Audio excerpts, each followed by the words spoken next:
నమస్తే అండి. డిస్పాచెస్ అనేది కొంచెం లేట్ అవుతుంది. దానికి కారణం ఏంటంటే, మా ఏరియాలో ఉన్న, మా సిటీలో ఉన్న పోస్ట్ ఆఫీస్ అన్నీ కూడా సిస్టమ్స్ అనేవి అప్డేట్ చేస్తున్నారటండి. దాని ద్వారా ఏంటంటే, డిస్పాచెస్ అనేవి నేను ఎన్ని పట్టుకెళ్ళి వెళ్ళినా రోజుకి వాళ్ళు ఒక 6, 5 మాత్రమే చేయగలుగుతున్నారంట. ఎందుకంటే వాళ్ళకి స్లిప్స్ రావడం లేట్ అవుతుందండి. ఈవినింగ్ మార్నింగ్ ఇచ్చినవి వాళ్ళు చేయడానికి నైట్ 8, 8:30 వరకు కూడా ఆ పోస్ట్ ఆఫీస్ లోనే ఉండిపోతున్నామండి, అవ్వట్లేదు అని చెప్తున్నారు. అలా కొంచెం కొంచెంగా చేసి ఈ రోజుకైతే 22nd వరకు ఎవరైతే డిస్పాచెస్ చేశానో వాళ్ళందరి స్లిప్స్ అయితే ఈ రోజు కలెక్ట్ చేసేస్తున్నానండి. అవన్నీ కూడా నేను మెసేజెస్ పెట్టేశాను.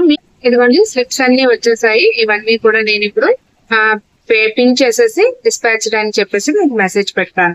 మీకు కూడా మీరు ఏదైతే ఫోన్ నంబర్ ఇచ్చారో దానికి ఇండియా పోస్ట్ నుంచి మెసేజ్ వస్తుందో ఒకసారి చెక్ చేయండి. అలాగే ఈ రోజు ఈవినింగ్ లోపల మీరు ఒకసారి చెక్ చేసుకోండి. నిన్న మొన్న ఇచ్చిన వాళ్ళు ఎవరైతే ఉన్నారో వాళ్ళు కూడా అయిపోతే కనుక ఇండియా పోస్ట్ నుంచి మీకు మెసేజెస్ వస్తాయి. తప్పకుండా నేను ఇచ్చిన నెంబర్ కి ఫాలో అప్ అవ్వండి. ఎందుకంటే నాకు ఫాలో చేయడానికి టైం ఉండదు కదా. మీరు ఆ పార్సల్ అనేది ఫాలో చేసుకోండి. ఎక్కడి వరకు వచ్చింది ఏంటి అని ట్రాక్ చేసుకొని మీ దగ్గరలో పోస్ట్ ఆఫీస్ కి ఇన్ఫార్మ్ చేయండి. స్వస్తి.